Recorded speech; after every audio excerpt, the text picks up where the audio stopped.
Good morning students. आज हम कक्षा 10वीं हिंदी के व्याकरण विभाग का चैप्टर 2 रचना के आधार पर वाक्य रूपांतरण यह पाठ देखेंगे। तो सबसे पहले तो हमें वाक्य की परिभाषा मालूम होना आवश्यक है कि वाक्य की परिभाषा क्या होती है। दो या दो से अधिक पदों के सार्थक समूह को जिसका पूरा पूरा अर्थ निकलता है उसे वाक्य कहते हैं, है ना। यानी जिसका संपूर्ण अर्थ समझ में आता है, जिस समूह का संपूर्ण अर्थ समझ में आता है उसे वाक्य कहते हैं। तो रचना के आधार पर जो वाक्य रूपांतरण है, तो वाक्य रूपांतरण किसे कहते हैं कि एक वाक्य को दूसरे वाक्य में बदलना, अर्थात उसे वाक्य रूपांतरण कहते हैं। अभी आइए हम देखते हैं कि रचना के आधार पर वाक्य के 3 भेद होते हैं। सबसे पहले सरल अथवा साधारण वाक्य, आप जिसे अंग्रेजी में सिंपल सेंटेंस कहते हो। दूसरा प्रकार है संयुक्त वाक्य, कंपाउंड सेंटेंस, और तीसरा है मिश्र वाक्य, कॉम्प्लेक्स सेंटेंस। तो अभी हमें क्या करना है कि इसके भेद विस्तार से देखने हैं। तो जो सबसे पहला भेद है सरल वाक्य अथवा साधारण वाक्य, तो सबसे पहले इसकी जो डेफिनेशन देखना आवश्यक है। इसकी संकल्पना क्या है? जिन वाक्यों में एक उद्देश्य अर्थात जिसे आप सब्जेक्ट कहते हो यानी कर्ता, अथवा एक विधेय, it means predicate plus verb, और एक ही मुख्य क्रिया वर्ब हो, उन्हें साधारण या सरल वाक्य कहते हैं। अर्थात सूत्र बनता है उद्देश्य प्लस विधेय प्लस क्रिया, it means subject plus predicate और subject plus object plus verb. तो इस सब व्याख्या से हम बिल्कुल सीधे भाषा में बता सकते हैं कि जिन वाक्य में एक उद्देश्य तथा एक विधेय होता है उस वाक्य को सरल वाक्य कहते हैं।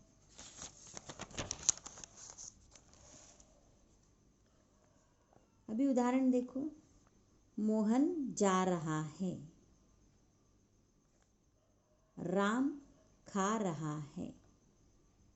अभी ऊपर दिए गए वाक्य में मोहन और राम ये दोनों क्या है? उद्देश्य है, अर्थात वो कर्ता अर्थात सब्जेक्ट है ना। यानी विषय कौन सा है? मोहन और राम, ये उद्देश्य है। तथा जा रहा है और खा रहा है, ये क्या है? क्रिया है। यानी यहाँ पर जा रहा है और खा रहा है, ये दोनों क्या आ चुकी है? क्रिया आ चुकी है। इसमें केवल सब्जेक्ट और क्रिया का समावेश है, इसलिए ये पूरा साधारण वाक्य है।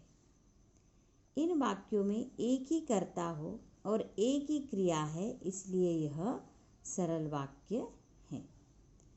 एग्जाम्पल और हम तीसरा ले सकते हैं कि राम ने रावण को मारा, है ना। तो ये उपर्युक्त वाक्य जो है, तो इस वाक्य में राम कर्ता है, रावण कर्म है अर्थात ऑब्जेक्ट, यानी रावण पर क्या हो रही है? क्रिया हो रही है। कौन सी? मारने की। और मारा ये क्या है? क्रिया है। अर्थात हम इसका फॉर्मूला बना सकते हैं, कर्ता प्लस कर्म प्लस क्रिया इक्वल सरल वाक्य।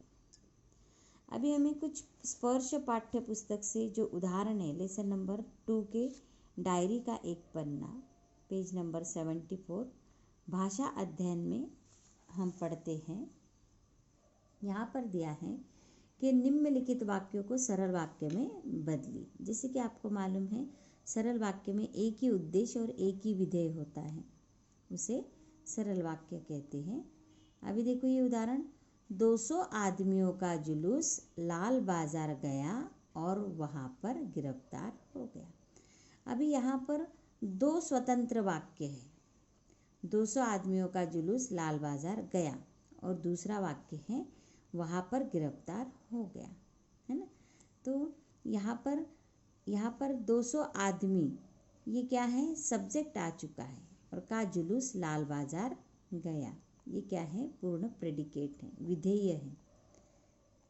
वहाँ पर गिरफ्तार हो गया, वहाँ पर ये क्या है, उद्देश्य है, और गिरफ्तार हो गया ये उसका विधेय है, यानी अन्य वाक्य है।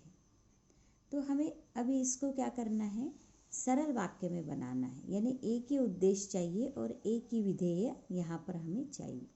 तो हम किस प्रकार से बनाएंगे कि 200 आदमियों का जुलूस लाल बाजार, ये क्रिया और ये कंजक्शन जो है संबंध सूचक शब्द ये हटा देंगे, लाल बाजार जाकर गिरफ्तार हो गया, है ना। देखो यहाँ पर उत्तर है 200 आदमियों का जुलूस लाल बाजार जाकर गिरफ्तार हो गया। यहाँ पर उद्देश्य क्या है, 200 आदमियों, और विधेय क्या है, का जुलूस लाल बाजार जाकर गिरफ्तार हो गया। बिल्कुल ये साधारण वाक्य है। तथा अभी ये देखो ख, मैदान में हजारों आदमियों की भीड़ होने लगी और लोग टोलियां बना बना कर मैदान में घूमने लगे। यहाँ भी दो स्वतंत्र वाक्य है कि मैदान में हजारों आदमियों की भीड़ होने लगी, ये पहला वाक्य है, और बीच में ये कंजक्शन अर्थात संबंध सूचक शब्द है, और दूसरा वाक्य है लोग टोलियां बना बना कर मैदान में घूमने लगे। अभी ये पूर्ण मिलाकर हमें एक ही सरल वाक्य बनाना है। तो हम किस प्रकार से बनाएंगे कि मैदान में हजारों आदमियों की भीड़ टोलियां बना बना कर घूमने लगी, है ना। मैदान में हजारों आदमियों की भीड़ टोलियां बना बना कर घूमने लगी। तो इस प्रकार से हम सरल वाक्य बनाएंगे। और एक तीसरा जो उदाहरण है, सुभाष बाबू को पकड़ लिया गया और गाड़ी में बैठाकर लाल बाजार लॉकअप में भेज दिया गया, है ना। तो हम किस प्रकार से बनाएंगे इसको कि सुभाष बाबू को पकड़कर गाड़ी द्वारा लाल बाजार लॉकअप में भेज दिया गया। तो इस प्रकार से हम सरल वाक्य बना सकते हैं। अभी हम कुछ अन्य उदाहरण लेते हैं इस प्रकार से।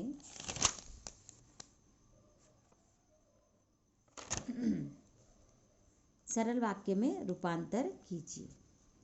भारतीय सैनिक ऐसे हैं कि कोई उनकी बराबरी नहीं कर सकता, है ना। भारतीय सैनिक ऐसे हैं कि कोई उनकी बराबरी नहीं कर सकता। तो अभी ये दो स्वतंत्र वाक्य है, इसका एक ही वाक्य बनाना है हमें। तो भारतीय सैनिकों की कोई बराबरी नहीं कर सकता।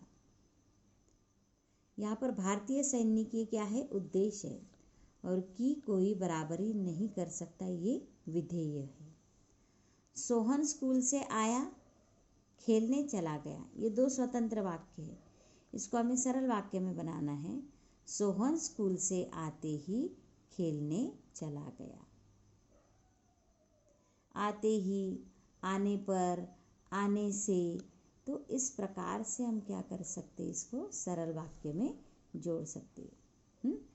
सोहन स्कूल से आने पर खेलने चला गया, अथवा सोहन स्कूल से आते ही खेलने चला गया, सोहन स्कूल से आने पर खेलने चला गया। तो इस प्रकार से हम दो टाइप से ये वाक्य बना सकते हैं। तीसरा देखो, माँ ने डांटा तो बालक रूठ गया, माँ के डांटने पर बालक रूठ गया। माँ ने डांटते ही बालक रूठ गया, है ना। अभी देखो चौथा, जब तक डॉक्टर पहुंचा रोगी मर चुका था। डॉक्टर के पहुंचते ही रोगी मर चुका था। अंगीठी सुलगाई और उस पर चायदानी रखी। अंगीठी सुलगाते ही उस पर चायदानी रखी।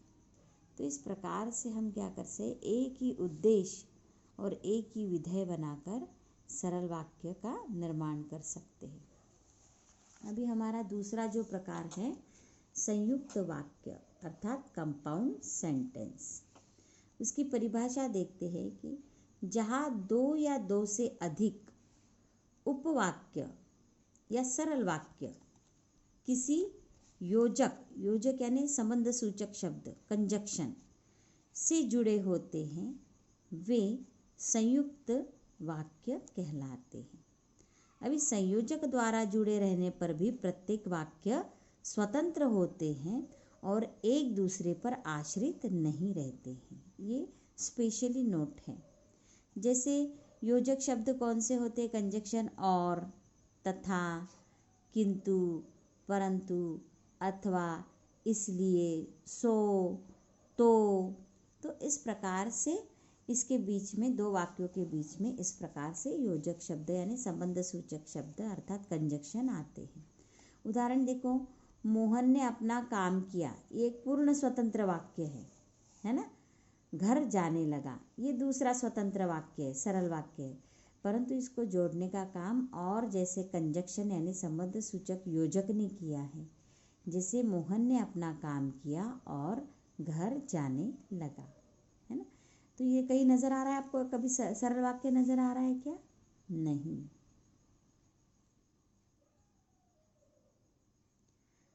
अगर यही वाक्य हमें सरल बनाना हो तो हम कैसे बनाएंगे? मोहन ने अपना काम करते ही घर गया। अभी देखो, निम्नलिखित वाक्य को संयुक्त वाक्य में बदलिए। उसने घर आकर भोजन किया, तो ये बिल्कुल सरल वाक्य है। तो अभी इसको हमें क्या करना है? संयुक्त में, यानी इसके दो वाक्य बनाने। वह घर आया और उसने भोजन किया, है ना। ये दो, उसने घर आकर यानी वह घर आया, भोजन किया, उसने भोजन किया, ये दूसरा वाक्य और बीच में ये संबंध सूचक शब्द आ गया है।